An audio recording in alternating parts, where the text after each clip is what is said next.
प्रिय दर्शकों, नमस्कार। एक बार फिर से उपस्थित हूँ आप सबके सामने विश्लेषण जन्म कुंडली का इस कार्यक्रम के अंतर्गत। आज जो आपके सामने कुंडली लेकर के आया हूँ, ये कुंडली आई है मेरे पास गुजरात से। जन्म हुआ है भाद्रपद माह में। दक्षिणायन में पापक ग्रहों का बल बढ़ जाता है और भाद्रपद माह में जन्मे लोग बड़े सुंदर होते हैं। पर दक्षिणायन में पापक ग्रहों के बल के बढ़ जाने के कारण आपको मैं पूरी गारंटी से बात कहता हूँ, 1000% आपके हर एक काम में, चाहे छोटा काम हो या बड़ा काम हो, हर एक छोटे से छोटे और बड़े से बड़े काम में नाको चने चबवा देते हैं ये ग्रह। और ये मैं आपकी कुंडली देख करके ये बात बता रहा हूँ, क्योंकि सामान्यतया जिस व्यक्ति की कुंडली में भाग्य भाव का स्वामी ही भाग्य भंग योग लगा रहा है, गुरु जो बैठे हैं वो राहु और केतु से संपर्क में हैं। ये तो जो मिला हुआ है वो शुक्र और चंद्रमा के कारण मिला हुआ है, क्योंकि दो ग्रह शुभग्रह होकर के आपकी कुंडली के लग्न को देख रहे हैं, भाग्य भाव को देख रहे हैं। कृष्ण पक्ष के एकादशी के चंद्रमा काम में नियमितता नहीं है। कारोबार एक जैसा नहीं चलेगा, व्यापार एक जैसा नहीं चलेगा, नौकरी एक जैसी नहीं चलेगी और जीवन में संघर्ष बना रहता है। कृष्ण पक्ष के एकादशी ऐसे ही कुंडली को कहा जाता है कि कई बार भाग्य कमज़ोर है या भाग्य का साथ बिल्कुल नहीं मिल रहा। इसको ठीक करने के लिए अगर बन पड़े तो सबसे ज़्यादा आपको बजरंगबली की पूजा करनी चाहिए, सूर्य को अर्घ्य देना चाहिए, श्वेत आक के पुष्प की जड़ अपने गले में धारण करें, ओम बृहस्पतये नमः इस मंत्र का जप करें और साथ ही साथ पुनर्वसु नक्षत्र, वरीयान योग, ब्राह्मण वर्ण और देवगण, ये ठीक है। कृष्ण पक्ष के एकादशी के चंद्रमा आपको सबसे ज़्यादा डीरेल कर रहे हैं और इस कुंडली की सबसे बड़ी समस्या वही है, क्योंकि मैंने कई बार बात कही है, आश्रित्य चंद्र से बला बलानी ग्रहा प्रयक्षंतु शुभा शुभानी। मतलब चंद्रमा पे सारे ग्रहों का बल केंद्रित होता है और जब वो ग्रह इधर उधर तितर बितर होते हैं तो कई बार जातक को जल्दबाजीपन की प्रवृत्ति, बैलेंस ना कर पाना या जीवन में कोई भी बैलेंस करने के लिए आप जब काम करने चलते हैं तो गड़बड़ी होनी तय है। आपका काम चाहे आप वहाँ उपस्थित रहें ना कहें, एकदम खींचतान कर देता है और ऐसे भाग्य पे कई बार क्रोध आने लगता है। सही बात है, क्योंकि क्या कहा कि व्यक्ति के यदुपचित मन्य जन्मनि शुभाशुभम तस्य कर्मणः पंक्ति व्यंजयति शास्त्र में तत्तमसी द्रव्याणि दीपैव। अर्थ क्या है कि ये जो विषय है ज्योतिष का, ये पूर्व काल आपके पूर्व जन्म में किए गए कृत्यों का फल है और अगर वो कमज़ोर है या कमज़ोर रहा तो व्यक्ति का भाग्य कमज़ोर हुआ। ये कुंडली कार्मिक कुंडली है, इसको भाग्य का सहारा कम है। और जब कृष्ण पक्ष के एकादशी और दक्षिणायन में चंद्रमा हो जाए, सूर्य हो जाए, शनि मंगल राहु केतु दक्षिणायन में बलवान हो जाते हैं और इनके बलवान होने के कारण कई बार व्यक्ति को बहुत दम भरना पड़ता है जीवन को आगे ले जाने के लिए। ब्राह्मण वर्ण और देवगण के कारण व्यक्ति व्यक्तित्व में अच्छा है। मैं मतलब ये नहीं कहूँगा कि व्यक्ति का व्यक्तित्व खराब है या उसका दर्शन खराब है, उसकी सोच कमज़ोर है या अच्छी नहीं है, नहीं, बहुत अच्छा है। ईर्ष्या नहीं है, द्वेष नहीं है, छल कपट नहीं है, बस वो किसी न किसी राजनीति का शिकार हो रहा है। और एक जो सबसे खराब बात है इस कुंडली की, मैं अप्रशंसा ही कर रहा हूँ पर जो बात है वो स्पष्ट बोलना होगा, इस कुंडली में कोई भी काम नियमित नहीं है। आप नौकरी लगातार 6 महीने करेंगे, साल भर करेंगे, मन करेगा बहुत हो गया छोड़ देते हैं। अब व्यापार करेंगे, इंतजार आपसे होगा नहीं और कोई भी काम आपको साल, 1.5 साल, 2 साल के बाद ही उसमें सफलता मिलेगी। इस वजह से स्टेटस को मेंटेन करना होगा, आपको रुकना होगा। और ऐसी स्थिति की ये वृष लग्न की कुंडली है, केंद्र में स्थिर राशियाँ बनी हैं। स्थिर राशि के बनने के कारण आपको हर एक चीज़ धीरे धीरे स्थिरता के साथ मिलेगी। ये वृष राशि है जिसके अधिपति शुक्रदेव होते हैं। ये शुक्र की गौण राशि है, लग्न के अधिपति ही तीसरे भाव में बैठे हैं और सॉफ्ट मेहनत करने वाला, बहुत ज़्यादा हार्ड वर्किंग भी नहीं। अगर तीसरे भाव पे कोई पापक ग्रह अगर लग्नेश होते और तीसरे भाव में बैठते तो व्यक्ति को जुझारूपन की प्रवृत्ति से युक्त कर देते। पर बात यह है कि लग्न के अधिपति शुभ ग्रह हैं और वो तीसरे में बैठ गए और एक सॉफ्ट नेचर के ग्रह के साथ चंद्रमा के साथ बैठ गए। इस वजह से अब कारोबार, जो मेहनत है, जो प्रभाव है, जो आक्रामकता है, उसमें एक सॉफ्ट नेचर आ जाता है, सॉफ्टनेस आ जाती है। इस वजह से व्यक्ति बहुत ज़्यादा जी तोड़ मेहनत भी नहीं कर पाता है, वो थक जाता है, जल्दी ही क्विट कर देना चाहता है, छोड़ो हटाओ, दूसरा कुछ कर लेते हैं। तो ये जो थक जाना और हार मान लेने की जो बात होती है वो इसी शुक्र और चंद्रमा के कारण है। एक तरफ उन्होंने आपको मेहनत करने पे विवश किया और दूसरी तरफ उन्होंने आपको मेहनती बनाया भी नहीं। तो दोनों बातें लिप पुत के बराबर। लग्न में गुरु बैठे हैं जो इस कुंडली के अष्टमेश हैं और अष्टम भाव पे शनि का प्रभाव है। तो इस कारण से होगा क्या कि ये शौर्य योग लग जाएगा। जब अष्टम भाव के अधिपति दशम भाव के अधिपति और भाग्य भाव के अधिपति जब अष्टम में चले जाएंगे तो आपके भाग्य के अवरोध को बहुत लंबे समय तक संघर्ष में डाल देंगे या भाग्य में अवरोध दे देते हैं। आपके कारोबार को स्थिर होने में समय लग जाएगा और आपके सामाजिक प्रभाव या समाज में जो मेंटेन करना होता है कि व्यक्ति हाँ बहुत बढ़िया है, फल गया है, पक गया है, मजबूत है, अपने उसने एक स्थिति अपनी बना ली है, उस स्थिति तक जाने में व्यक्ति को बहुत मेहनत करनी पड़ती है। क्योंकि अष्टम भाव के स्वामी वृष लग्न की कुंडली के लिए देवगुरु बृहस्पति एकादश में होकर के लग्न में बैठे हैं, अष्टमेश होकर के लग्न में बैठे हैं, सम संख्या की राशि में बैठे हैं, इस वजह से अष्टम भाव का फल कर रहे हैं। तो और भी गड़बड़ी हो गई, क्योंकि अब वो आपका दिमाग और आपके जीवन में ऐसी परिस्थितियां बनाते रहेंगे जिससे आप दूर भागना चाहते हैं वही आपको पीछे पड़ता है। आप ऋण से दूर भागना चाहते हैं, आप नहीं चाहते हैं जीवन में कोई परेशानी, हालांकि कोई भी व्यक्ति नहीं चाहता है, पर फिर भी आप जितना चाहते हैं कि आगे बढ़ूं उतना ही आपको पीछे खींचने की स्थिति आ जाती है। ये स्थिति है। मंदिर के आसपास अगर हो सके तो कोई प्रतिष्ठान स्थापित करिए। खाने पीने का काम आपकी कुंडली में ज़्यादा अच्छा रहेगा, ड्राई फ्रूट का काम बहुत अच्छा रहेगा, मार्केटिंग बहुत अच्छी रहेगी और साथ ही साथ मिष्ठान भंडार बहुत अच्छा रहेगा। व्यापार आपकी कुंडली में 100% अच्छा है। नौकरी आपकी कुंडली के लिए सामान्यतया ठीक है।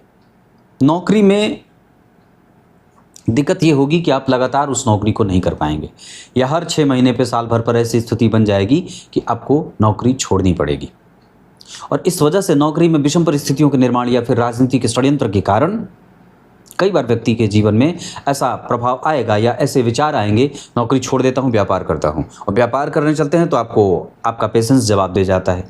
इसे ही कई बार कुंडलियों में कमजोरी कहती जाती है कि ये कुंडली ऐसे कमज़ोर दिखाई दे रही है, हमें बल की आवश्यकता होगी। और अभी जो आगे केतु की दशा आ रही है, इस दशा काल में आपको ये केतु एक्सपीरियंस देंगे, तब जा करके आपको मेहनत करके तब आपको सफलता मिलेगी। मतलब आने वाली दशा भी माता के लिए, मानसिक शांति के लिए, सुखों के लिए कई बार वो परेशान करने वाली हो सकती है। इस वजह से हमें अपने मन को शांत रखना है, नियमित दिनचर्या का पालन करना है, अपने कुल देवता और अपने वास्तु देवता की पूजा स्वयं से करनी है।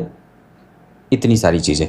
आपका व्यक्तित्व अच्छा है, आचरण ठीक है, व्यवहार ठीक है, पर परिस्थिति के कारण व्यक्ति के जीवन में ऋण बढ़ जाए, जिम्मेदारी बढ़ जाए, दूसरों की भी जिम्मेदारी कई बार व्यक्ति को उठाना पड़ता है और कोशिश करता है कि बहुत सारा हो तो बहुत सारा दूं, लोगों को दूं, समाज को दूं, दान करूं, पर उतना होता ही नहीं है कि वो व्यक्ति दे। क्लियर है। दशमांसा चक्र में अगर बात करेंगे तो लग्न के अधिपति होते हैं और भाग्य में बैठे हैं, ये बहुत अच्छा है। शनि जो है वो सप्तमेश होकर के छठे में बैठे हैं। बुध तुला राशि में, यहाँ भी व्यापारिक योग बना हुआ है। गुरु और मंगल का कंप्यूटर कंपोनेंट से संबंधित भी कारोबार आपकी कुंडली में बना हुआ है। आपकी कुंडली में शिक्षकीय योग भी लगा हुआ है और खाने पीने का काम तो 100% बहुत अच्छा है। दशमांसा चक्र में जो लग्नेश भाग्य भाव में बैठे हैं, भाग्य के अधिपति जो जन्म कुंडली के दशम स्थान में बैठ करके चतुर्थ धन और नौकरी भाव को देख रहे हैं, इस वजह से कई बार नौकरी के साथ व्यक्ति को व्यापार करने की आवश्यकता है। तो ये मैंने आपको इतनी बात बताई। जरा ध्यान से देखेंगे तो दशमांसा चक्र के लग्नेश अगर अच्छे बैठे हैं और भाग्येश अगर अच्छे बैठे हैं, इसका अर्थ ये निकलेगा कि व्यक्ति विश्वास रखे तो निश्चित रूप से आगे सफलता के चांस बनेंगे। बुध जन्म कुंडली में चतुर्थ स्थान में जो बैठे हैं वो तृतीय भाव के स्वामी होकर के बैठे हैं। इसका अर्थ होगा कि सुख मेहनत में ही छुपा है। पराक्रम भाव के अधिपति पराक्रम में, लग्नेश पराक्रम में। व्यक्ति जब तक पूरी मेहनत 100% नहीं करेगा तब तक उसकी मेहनत रंग नहीं लाएगी। जरा ध्यान से देखें तो यहाँ भी मैंने कहा था शौर्य योग लगा है। दशम भाव के स्वामी अष्टम में बैठे हैं, अष्टम भाव में बैठ करके वापस देख रहे हैं। महत्वाकांक्षा राहु बढ़ा रहे हैं, यहाँ मंगल उसको बल दे रहे हैं और भाग्य का सुख बड़ा कमज़ोर।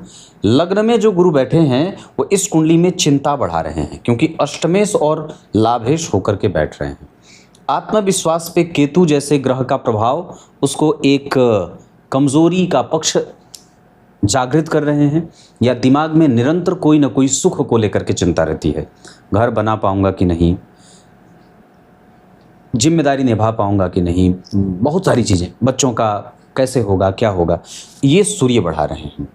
बुद्धिमत्ता वक्त पे काम आती नहीं है, क्योंकि बुध पंचम भाव में अकेले व्यक्ति को वक्त पड़ने पे उसकी बुद्धि काम नहीं आती। कुल मिलाकर के नक्षत्रों की अगर बात करते हैं तो सूर्य जिस स्थिति में बैठे हैं उसके आधार पर मानसिक अशांति का दौर। लेकिन एक पक्ष यहाँ ये भी रहेगा कि संघर्ष के बाद व्यक्ति अपने पीछे संपत्ति छोड़ेगा। चंद्रमा पुनर्वसु नक्षत्र में मेहनत करने की आवश्यकता और उसके प्रति सकारात्मक भाव। मंगल रेवती नक्षत्र में, जिसके कारण कि जन्म कुंडली में बुध अगर उन्हें देख रहे हैं तो व्यक्ति क्रिएटिव है, अपनी क्रिएटिविटी को पहचानने की आवश्यकता। ट्रांसपोर्ट, बच्चों के कपड़े, बच्चों के खिलौने और खाने पीने का काम। बैंकिंग और फिनांस का योग भी आपकी कुंडली में लगा हुआ है और ऊन का काम भी आपकी कुंडली में लगा हुआ है, फर्नीचर का काम भी आपकी कुंडली में लगा हुआ है। इसके साथ साथ आपकी कुंडली में तरल चीज़ों का कारोबार भी लगा हुआ है, खाने का सामान मैंने कहा था। बुध आपकी कुंडली में हस्त नक्षत्र में बैठे हैं, स्वग्रही हैं और गुरु से दृष्ट हैं, शनि मंगल का प्रभाव है। तो कहीं ना कहीं बुध का प्रभाव ठीक है, पर अकेले बैठे होने के कारण कई बार वो बुद्धि धरी की धरी रह जाती है, या व्यक्ति के पूर्व काल में उसने अच्छे कर्म किए थे, क्योंकि पंचम भाव से बुध का विचार किया जाता है, तो पूर्व काल में भी उसने अपनी कृतज्ञता जाहिर की थी। इस जन्म में भी वही कृतज्ञता जाहिर हो रही है और प्रकट हो रही है। पर बात क्या है, यहाँ पे गड़बड़ी, उसके बाद ये भाव पाप कर्तरी में चला गया ना, और दूसरा सूर्य राहु केतु के संपर्क में, लग्न में गुरु अष्टमेश होकर के। यहाँ पे जरा ध्यान से देखेंगे तो यहाँ पर भी जो बुध हैं वो 12वें धन भाव में, चंद्रमा है वर्गोत्तम, इस वजह से चंद्रमा आपकी कुंडली का सबसे बलवान ग्रह बन रहा है। उसके बाद आपकी कुंडली में मंगल भी काफ़ी हद तक, देवगुरु बृहस्पति रोहिणी नक्षत्र में बैठे हैं। इस आधार पर देवगुरु बृहस्पति आपकी कुंडली में जितना कंसंट्रेशन उनको देना चाहिए था वो उतना दे नहीं रहे हैं, और कई बार वो आपके जीवन का व्यय बना रहे हैं। हालांकि व्यक्तित्व लग्न में गुरु बैठे हैं तो व्यक्तित्व अच्छा है, आचरण अच्छा है, व्यवहार अच्छा है, चरित्र अच्छा है, ज्ञान अच्छा है, दर्शन अच्छा है, मोरालिटी, इन सभी चीज़ों के मामले में आपके गुरु आपको धनी बना रहे हैं, पर संघर्ष की बुद्धि एक जगह टिक नहीं रही है। शुक्रदेव आपकी कुंडली में जिस स्थिति में बैठे हैं उस आधार पर आपको भाग्यशाली और मेहनत करने पर विवश करने वाला ग्रह बना रहे हैं, जबकि शनिदेव आपकी समस्या को लंबा खींच रहे हैं। बहुत ध्यान से देखेंगे तो जन्म कुंडली के दशम स्थान पर शनि और राहु दोनों का प्रभाव है। इस अवस्था के कारण व्यक्ति को एक जगह से पैसे नहीं, कई जगह से जब तक वो मेहनत नहीं करेगा तब तक उसके पास पैसे नहीं आएंगे। एक सिर्फ नौकरी या एक सिर्फ व्यवसाय आपको सुखी नहीं बना सकते हैं। समराइज वे में बात कर रहा हूँ, ज़्यादा इधर उधर की बात नहीं करूँगा। नौमांस चक्र में लग्न को शुभ कर्तरी लगा है। हम पत्नी के साथ अपने संबंध को अच्छा रखेंगे, उनका इमोशन प्राप्त करेंगे, उनकी भावनाओं का आदर करेंगे, इतना ही नहीं उनको प्रेम करेंगे, प्रेम देंगे, उनके साथ कभी मतभेद नहीं करेंगे। क्योंकि यहाँ पे शनि नीच के गुरु, उनका मतलब सामान्यतः जो मंगल है वो गुरु का संबंध अच्छा बन रहा है, पर 3 केंद्र खाली होने से, त्रिकोण खाली होने से, सूर्य के नीच होने के कारण कई बार परेशानी आ रही है। एक एक ग्रहों के हिसाब से अगर महादशा पे विचार करूँ तो सबसे पहले सूर्य लग्न कुंडली में 20 अंश 39 कला सिंह राशि, नवांश चक्र में वो तुला राशि में नीच के चले गए, दशमांशा चक्र में वो कुंभ राशि में चले गए। जैसे जैसे सूर्य की दशा बढ़ेगी वैसे वैसे कई बार ट्रांजिशन उसमें देखने को मिलेगा, उसमें संघर्ष देखने को मिलेगा। संपत्ति इकट्ठा करेंगे, बाद में फिर पत्नी के कारण नुकसान हो जाए, उसके बाद फिर कारोबार के कारण वो बेचनी पड़े। चंद्रमा जन्म कुंडली में वर्गोत्तम है और वक्त के हिसाब से आपको वो हमेशा भाग्य में बल देते हुए नजर आ रहे हैं। मतलब चंद्रमा आपकी कुंडली के अच्छे ग्रह बन रहे हैं, उनकी दशा अंतर्दशा अच्छी जाएगी। मंगल आपकी कुंडली में मीन राशि में बैठे हैं, नवांश कुंडली में वो धनु के नवांश में जा रहे हैं, दशमांशा चक्र में स्वग्रही हैं। इसका अर्थ होगा कि आपकी कुंडली में मंगल का प्रभाव भी सामान्यतया ठीक होगा, जबकि उनके पीछे अगर राहु नहीं बैठे होते तो ये कष्ट नहीं होता। जो थोड़ा बहुत संघर्ष आपको मंगल की दशा में मिल रहा है, या जो मारक प्रभाव है, मंगल वृष लग्न की कुंडली के लिए मारक होते हैं, पर सामान्यतः वो मारक होंगे नहीं, क्योंकि उनका संबंध ऐसे किसी अष्टम या द्वितीय भाव से बन रहे, द्वितीय भाव पे देख रहे हैं, इस वजह से कभी कभी जब उनकी दशा एक्टिव होगी तो धन से संबंधित चिंताएं पैदा होंगी या जल्दबाजीपन में धन कमाने का मन करेगा। बाकी वैसे आपकी कैपेसिटी बढ़ा रहे हैं, साहस बढ़ा रहे हैं, महत्वाकांक्षा बढ़ा रहे हैं और प्राप्त करने की शक्ति भी बढ़ा रहे हैं। बुधदेव आपकी कुंडली में कन्या राशि में, नवांश कुंडली में वो जा रहे हैं वृष में। यश, मान, पद, प्रतिष्ठा और संतान इन सब का सुख दे तो रहे हैं, पर वक्त पड़ने पे इनका साथ न मिले ऐसी स्थिति दिखा रहे हैं। साथ ही साथ कारोबार में कई बार ये मतभेद भी देने वाले ग्रह बन रहे हैं, क्योंकि 12वें भाव के स्वामी हैं, चतुर्थ में बैठे हैं, गुरु मंगल शुक्र का प्रभाव है, 3 अच्छे ग्रह देख रहे हैं, तो क्रिएटिविटी आ रही है कारोबार को लेकर के, उसमें जो है वो एक कृतज्ञता का भाव आ रहा है और दिमाग वक्त पे काम कर भी रहा है, कई बार तो नहीं, पर हालांकि ठीक ठाक, मैं उसे बहुत अच्छा नहीं कहूँगा। यहाँ दशमांशा चक्र में बुध अच्छे परिणाम देते नजर आ रहे हैं, 75% कमजोर, 25% अच्छे। देवगुरु बृहस्पति लग्न में रोहिणी नक्षत्र में बैठे हैं, नवांश चक्र में वो मेष राशि में जा रहे हैं, दशमांशा चक्र में भी मेष राशि में जा रहे हैं। इस वजह से भाग्य और धर्म का सुख मिल रहा है। उनकी दशा काल में कई बार मांगलिक कृत्य के पीछे या स्वास्थ्य में छोटी मोटी परेशानियों के कारण पैसे नुकसान होंगे या खर्च होंगे।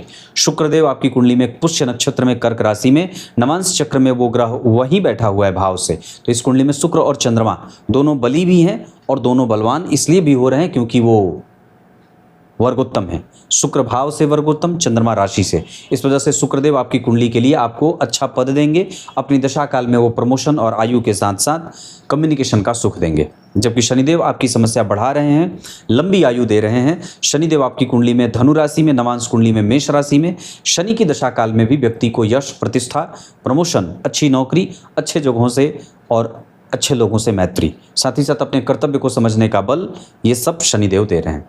राहु आपकी कुंडली के लिए दशम स्थान में बैठे हैं, उन्हें मैं कमज़ोर नहीं कहूँगा, वो आपको मेहनती बना रहे हैं और दरअसल वो कार्य के प्रति जो आपकी आक्रामकता है वो राहु देव ही दे रहे हैं। आपके राहु के ऊपर सूर्य की दृष्टि है और शनि की दृष्टि है, इस वजह से राहु कारोबार में संघर्ष दे रहे हैं। और सामान्यतः जिस भाव में बैठे हैं उस भाव का अधिपति आपकी कुंडली का योग कारक ग्रह होता है, पर अष्टम में बैठा है, बिना किसी शुभ ग्रह के प्रभाव में है, थोड़े बहुत मानसिक दबाव में दे जा रहे हैं। राहु आपकी कुंडली में ऐसा ही परिणाम कर रहे हैं। क्लियर है? अष्टक वर्ग की बात करता हूँ।